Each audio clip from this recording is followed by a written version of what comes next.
Nuestro invitado de hoy es abogado, doctor en Derecho y magíster en Ciencias Penales de la Universidad Nacional del Nordeste.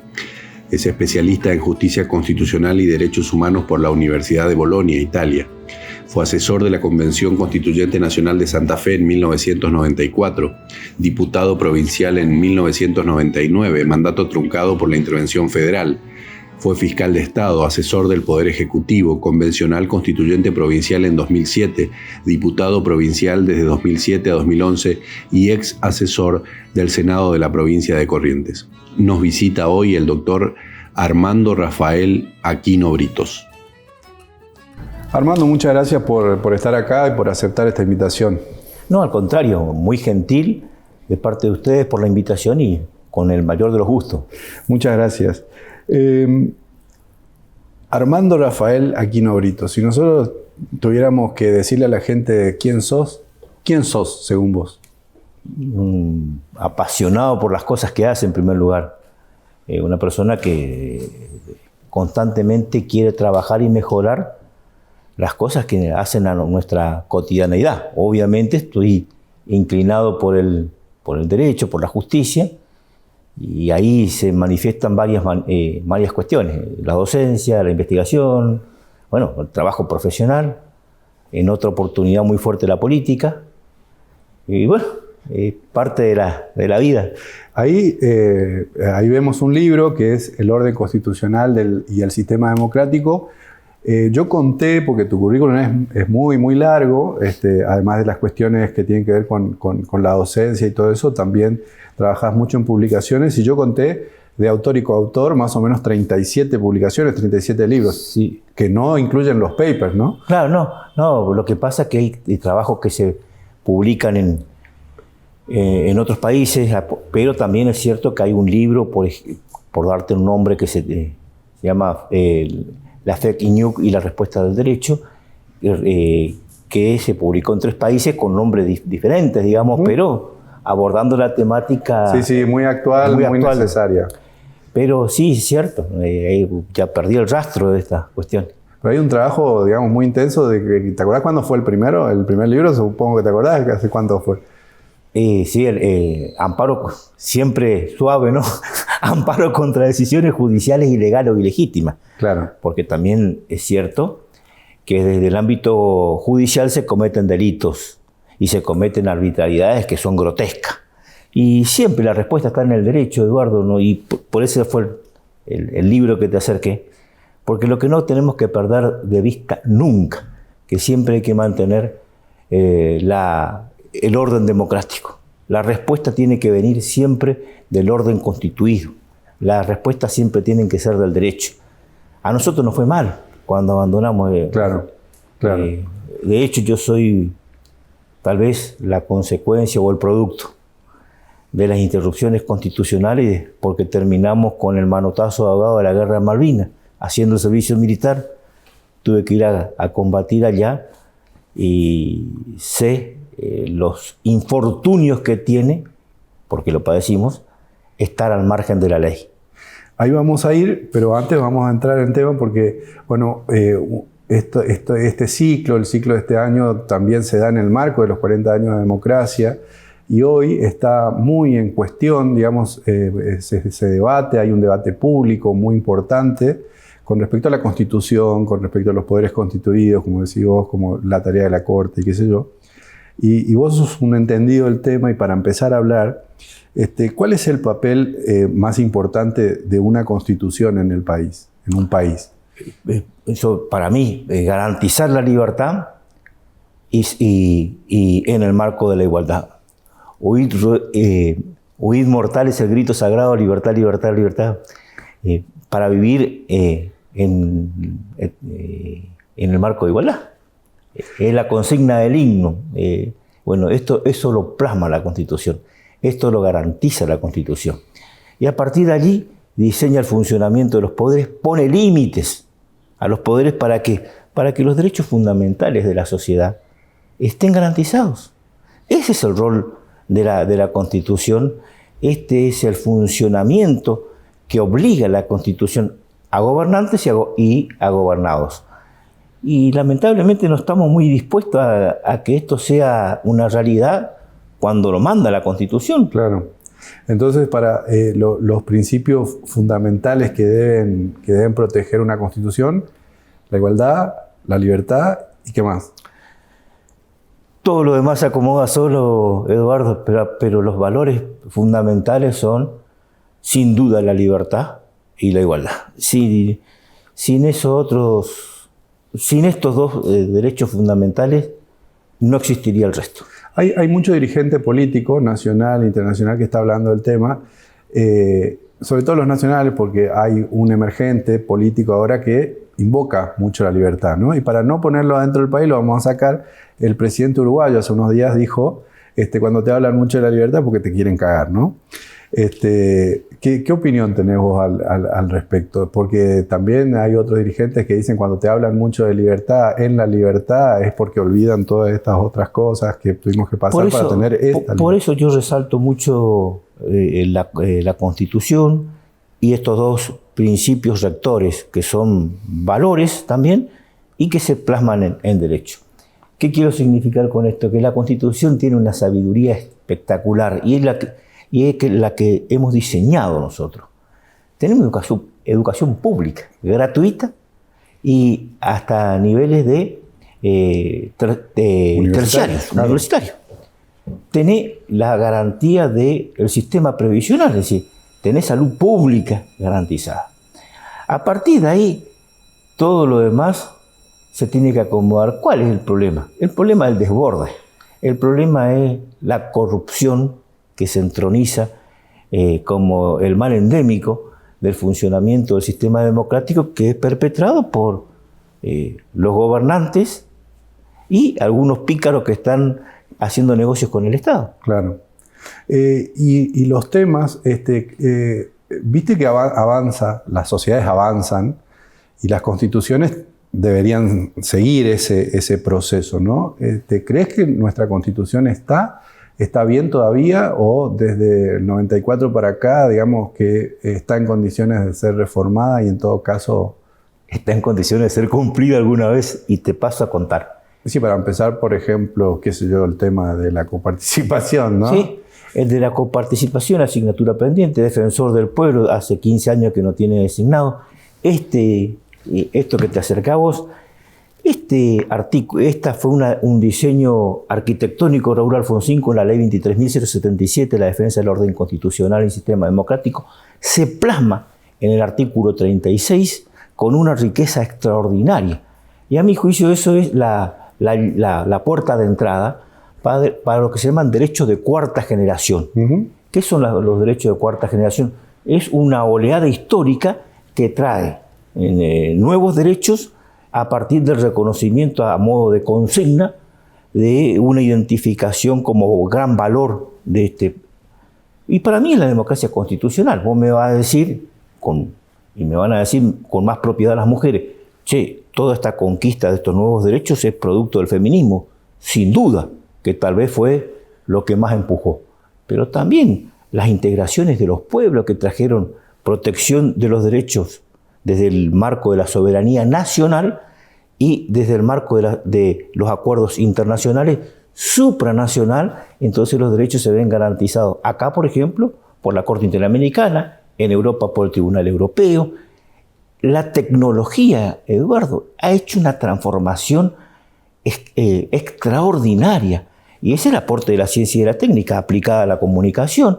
Hoy era imposible que pudiéramos conocer lo que pasa en lo más recóndito lugar del planeta sin un medio como el que tenemos. Tenemos en la mano la posibilidad de una comunicación, que es los teléfonos celulares de alta generación. Bueno, pero la clave es si esto funciona, sí y solo sí, hay una democracia constitucional. Si no, no existe. Me quedo igual con esto de, en principio, cumplamos la Constitución, claro, pero existen temas que podrían activar una reforma. Lo que yo creo que los políticos tienen que hacer es empezar a cumplir con la ley. Okay. Primero. Y esto no es una cuestión de tipo de ánimo conservador. Si yo algo me caractericé en la vida es justamente por no ser conservador. Pero lo sí cierto es que la clave de bóveda para que funcione bien todo es cumplir con la Constitución. Si hay que modificarla, pues hagámosla. Pero lo que no podemos es hacer la vista gorda al mandato constitucional. Y de hecho, las constituciones se van reformando por las llamadas mutaciones. El caso paradigmático es esa mutación que se dio cuando en algunos regímenes se quieren entronizar algunos gobernantes con una democracia disminuida, sin fundamento, como le llama un politólogo Colombo, y resulta que después ves que el régimen político institucional tiene problemas de falta de competencia, opacidad, no le garantizan el funcionamiento de los partidos políticos de oposición, menos aún la competencia. Entonces es una parodia de democracia. Claro, claro. De hecho, uno de los temas de estos días, digamos, fue el tema de las decisiones de la Corte con el caso de San Juan, el caso de Tucumán, que después resolvió solo Tucumán porque bajó la lesión que estaba siendo atacada, digamos, y después tenemos ahora un planteo en curso, que es el tema de Formosa. Pero más allá de esas cuestiones coyunturales, ¿cómo se resuelven los conflictos cuando la ley entra en conflicto, digamos, con la Constitución, ¿no? O constituciones provinciales entran en conflicto con... Y aplicando la Constitución, Eduardo, mira, yo me permito salir un segundo del tema. Cuando en 1930 se produce el golpe de Estado contra Uriburu, la Corte tuvo una maniobra de decir, este es un gobierno legítimo por vacío de poder, justifica esto por una fundamentación de un autor muy opaco que era Constantino de Canadá, pero lo cierto es que eso trajo una desgracia enorme al país, claro, porque fue la apertura de las puertas del infierno. Cada vez se fue degradando más, cada vez se le fue permitiendo más el ejercicio de la fuerza por sobre el derecho. ¿Qué hizo la Corte en esta actual composición? Aclaro, Corte que tuvo la característica en su oportunidad de una Corte creada, tanto por Alfonsín, cuando estuvo Fay, Maqueda, puesto por un gobierno de transición, el de Duhalde, pero después estaba Fay, de Alfonsín, y ingresaron estos dos, con Macri. Pero antes estuvo Argibay. Y que no sé cómo, pero en pandemia, cuando se intentó avanzar por sobre la Constitución, en el caso Fernández de Kirchner, la Corte le puso un freno y le dijo, no, mire, esto funciona de esta manera. Y emitió una sentencia de tipo, hospitalaria, orientando el funcionamiento del cuerpo, pero al mismo tiempo también le puso límites, con mucha claridad. Y le puso límite a todos los gobernadores provinciales. A Corrientes sacó una medida a modo declarativa, que era una suerte de habeas corpus en tema pandemia. Lo propio ocurrió con Santiago del Estero. Otras cosas ocurrieron en Córdoba. Y el fallo paradigmático fue el tema de los varados en Formosa. Es decir, un gobernante con miedo es capaz de las atrocidades más grandes cuando tiene poder. Claro. Entonces no le dejaba entrar. A mi juicio, con otro nombre, se llama nomen iuris, una vestidura diferente, se planteó un habeas corpus que era restrictivo. Che, yo quiero entrar y este tipo no me deja. La Corte cumplió con todo. No tuvo distingo para decir este es radical, este es peronista, este es socialista. A todo permitime el término, le bajó la caña. Y ahora aparecen estas cosas. Y para mí es plausible que la Corte tenga esta actitud, casi te diría de activismo, porque frena los autoritarismos. Porque el activismo judicial, que tiene origen legal y constitucional, frenan los desbordes autoritarios.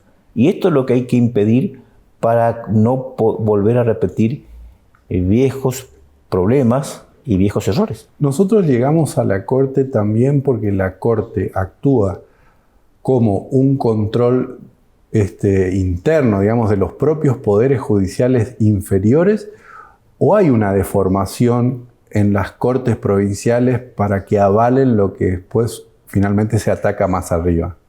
Claro, generalmente cuando se llega por recurso extraordinario ante la Corte, y sobre todo revisando las decisiones de las provincias, se deben porque las Cortes provinciales por allí son muy amigas del poder provincial de turno. Entonces le hacen una interpretación a la carta. Amistosa a la carta, está bien. Y esto ya ocurrió, Eduardo, y esto quiero ser muy claro, ya ocurrió desde el 94, que la Corte era en ese momento era de Menem.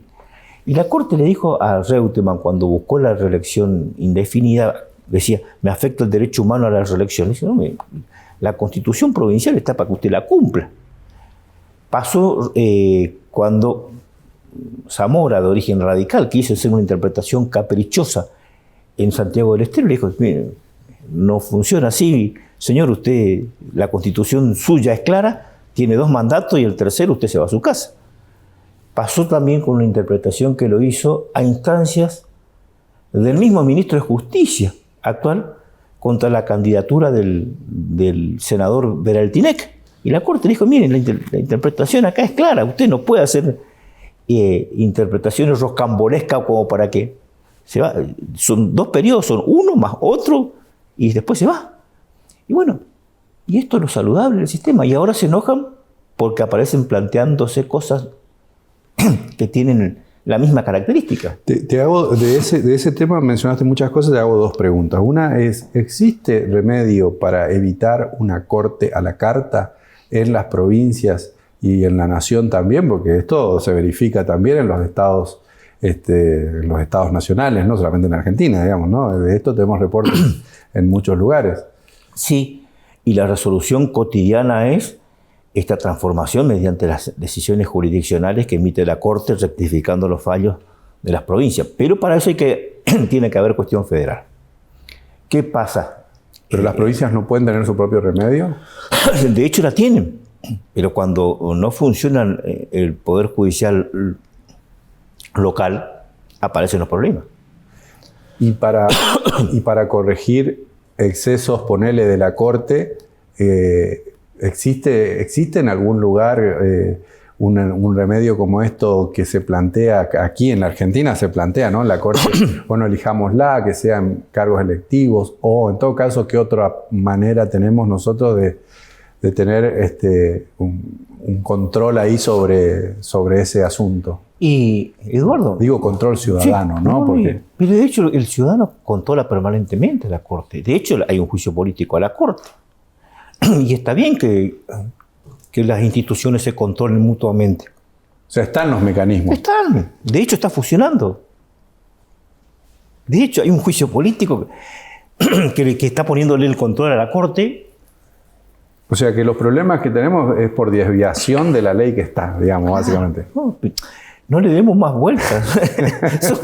somos unos irrespetuosos con la ley y no queremos cumplirla porque queremos que nos beneficie. La ley es clara y es impersonal, por eso es que tiene este beneficio. Claro. Nosotros hablamos hace unos días por un tema, digamos, hablábamos por el tema de Formosa, ¿no? Es decir, que en este momento se plantea algo novedoso, digamos, que es atacar lo que la Constitución de Formosa deja ahí en una especie de limbo, que en la provincia actúa positivamente, es decir, está permitida la reelección, no dice indefinida, pero bueno, se aplica de hecho, ¿no? Y entonces eso está atacado ahora, y hay que ver qué se resuelve. Y ahí te quería preguntar, porque quedamos como un poco ahí en el medio de una conversación, ¿qué pasa? Porque ahora estamos atacando la reelección indefinida de los poderes ejecutivos, ¿no? La Constitución de Corrientes, que se reformó en 2007, es muy clara, ahí no hay chance de error, dice un mandato más otro, y además el vice es lo mismo que el gobernador, por lo tanto, si estuvo antes en el cargo ya cuenta como el primer mandato en todo caso, ¿no? Pasa lo mismo con los intendentes y qué sé yo, pero esa figura no opera para los legisladores. Cuando salió este tema, yo saqué un artículo en La Ley, después sacó otro, creo que Susana Cayuso o Palacio de Caeiro, no me acuerdo bien quién, y después hay otro muy interesante que se habló sobre las reelecciones indefinidas de los senadores. Pero vayamos por parte en este sentido. ¿Cuál es el principal problema? Los ejecutivos. ¿Por qué? Porque el ejecutivo, con las características presidenciales casi regias de otra época, de periodos de las monarquías, tienen un poder inconmensurable. ¿Qué hace con ese poder el gobernador? Maneja algunos medios de comunicación, emite decretos regulando normas, impone reglas de juego. Si a esto se le suman mayorías calificadas en las cámaras o en la Cámara, permite que saquen normas. Y esas normas o este mecanismo regulatorio deforma el sistema político a punto tal de que las elecciones no son libres ni condicionadas, ni incondicionadas, porque no se permite la igualdad en la competencia. Es como que juegue Boca Juniors contra el equipo de los gordos de los profesores de la Facultad de Derecho, por ejemplo. O mejor dicho, River, que está jugando mejor. Pero lo cierto es que acá aparece un problema, la desigualdad. Entonces vos decís, no hay que reformar la Constitución. Mira, la Constitución debe ser interpretada e integrada con los fallos de la Corte, con los fallos de la Corte Interamericana, con los fallos, pronunciamientos que tenga otros organismos y opiniones de la Comisión Interamericana, las resoluciones de la OEA. Y este panorama nos presenta que la reelección indefinida no es un derecho humano, primero. ¿Toda persona tiene derecho a postularse? Perfecto. ¿Tiene derecho a acceder al cargo? Sí. ¿Y si gana a postularse de nuevo? Sí, pero no toda la vida. ¿Por qué? Y ahí describe magníficamente la Corte Interamericana cuestiones que nosotros ya veníamos señalando con anterioridad, que es, para que haya elecciones en serio, tiene que haber la posibilidad de igualdad, de competencia, libre e igual.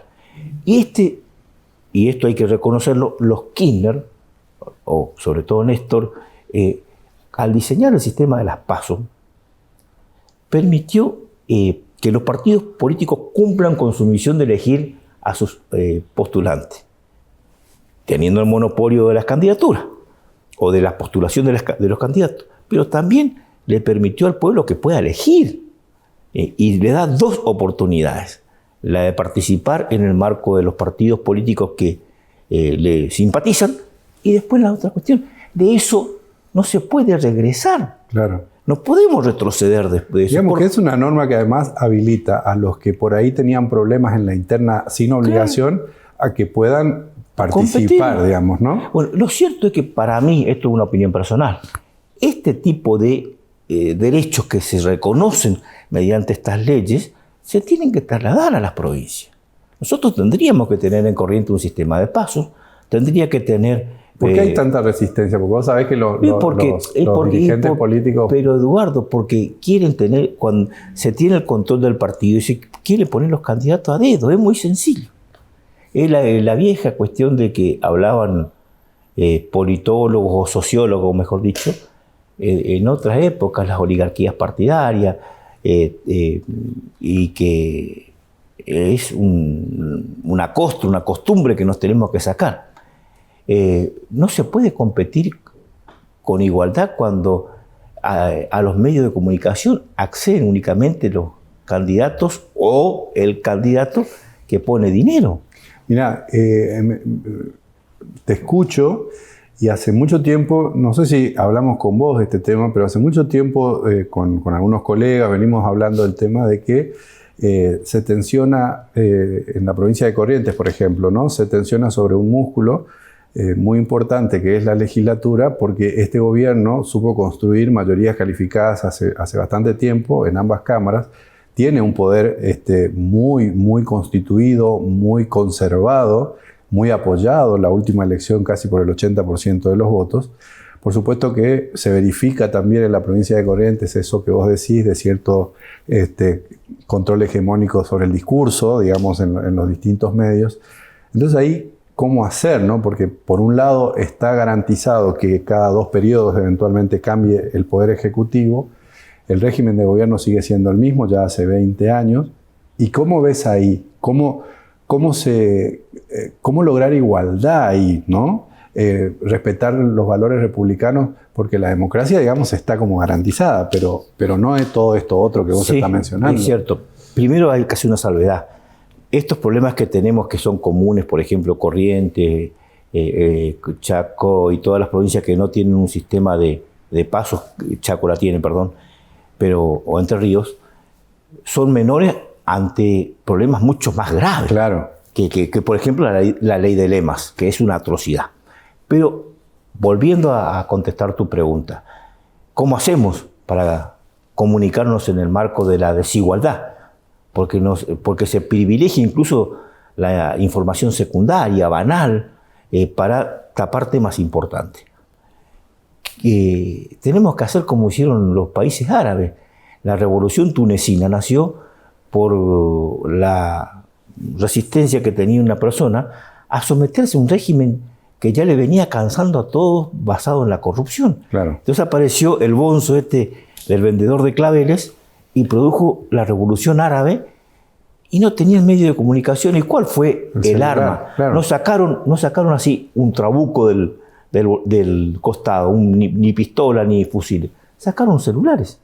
Y empezaron a hacer redes de comunicación. Y se organizaron de esa manera. Y no pudieron matar. Esto, que es la transformación digital, la revolución o la democracia digital, es imposible de frenar. Por eso hay tentaciones autoritarias de eliminar las pasos, regular el sistema de redes sociales o de Internet. Eduardo, las sociedades van mejorando con más democracia, Claro. con el ejercicio de más libertades, no al contrario, como piensan algunos autócratas, diseñando una norma para ser el tutor moral de la sociedad. Armando, ¿hay espacios más allá del aula para discutir estos temas? Porque esto, más allá de que alguno tenga el gusto personal y de interesarse por estos temas, da la sensación de que cuando ocurren cosas como los fallos de la Corte, queda expuesta la importancia que tiene el contrapeso de poder, la división de poderes, etcétera, ¿no? ¿Hay lugar para debatir estos temas? Sí, por ahí se debate, por ahí se comparte con amigos, por ahí las discusiones académicas son fuertes y lindas. En el 2018 a mí me tocó la oportunidad de ir a Colombia a organizar una asociación euroamericana de derechos fundamentales, cuando la preocupación allí era vigorizar los derechos a través del funcionamiento institucional. En algunos lugares donde se vio después, recibimos allí, por ejemplo, la participación de amigos entrañables que son algún ministro en el exilio de la Corte Constitucional de Venezuela. Y los problemas que tienen son mucho más graves, ¿no? Claro. Pero no menos importantes que los nuestros. Porque además, Eduardo, los problemas nuestros son nuestros. Exacto. Otro día tal vez podemos desarrollar todo el capítulo que quería preguntarte, pero estos temas nos llevan por ahí, pero con relación a esto ya que mencionaste el teléfono, la tecnología de la justicia, la inteligencia artificial ayudando en los fallos y todo esto, ¿no? Pero nada cambia el corazón humano. Por supuesto que no. Y vos mencionaste al principio, te decía, íbamos a volver porque son dos cosas ahí, ¿no? Vos estuviste en Malvinas. Malvinas es una herida abierta, pero que tiene como, si podríamos ponerle, digamos, como ganancia, que nos abrió la puerta a la democracia, que está cumpliendo 40 años. Con la salvedad de que creo que el único político que señaló la barbaridad de esta decisión, Raúl Alfonsín. Exactamente, él rápidamente entendió pero bueno, Malvinas, la democracia, 40 años, ¿cuáles te parecen que son las deudas y en todo caso los puntos altos del sistema o hacia dónde tenemos que ir para que la democracia tenga más democracia como quedó claro en este programa? Creo que hay una cuestión es que creo que en este último tiempo el dirigente, el funcionario público no es consciente de que tiene limitaciones legales, de que la Constitución marca un valladar y que además marca la obligación de cumplirla. Marca un valladar para los desbordes de lo que no debe hacer, pero también le marca la agenda de lo que debe hacer. Y hasta me permitiría decir cómo debe hacer. Y me parece, Eduardo, que nosotros tenemos que hacer un ejercicio de introspección muy grande, de análisis de comportamientos colectivos. No podemos estar a esta altura peleando por la grieta a ver quién le dice los epítetos más groseros a la expresidenta o lo de este sector, descalificando groseramente al expresidente Macri, cuando los dos han hecho aporte interesante y que tiene que haber confluencia. Y el punto central, neurálgico, esto es vivir al amparo de la ley y terminar con los desbordes autoritarios, en algunos casos autoritarios que exudan abusos de poder y en otros casos el abuso de poder que se traslada a la corrupción. Claro. Cuando vos ves dirigentes extremadamente ricos sin haber trabajado nunca en otra actividad que no sea la política, creo que esto te marca la pauta de que nosotros no estamos funcionando bien. Armando, yo sé que la política es una actividad que se ejerce con o sin cargo, ¿no? Pero vos fuiste legislador, fuiste muchas cosas, fuiste convencional. La política después como un poco más de lejos. ¿Tenés ganas de volver al ruedo o estás cómodo acá? No, mira, Eduardo, estoy recontra cómodo. Me gustaría, sí, poder concretar los sueños. Quiero apoyar algo para que así sea. Pero, Eduardo, yo trabajé con Raúl Alfonsín.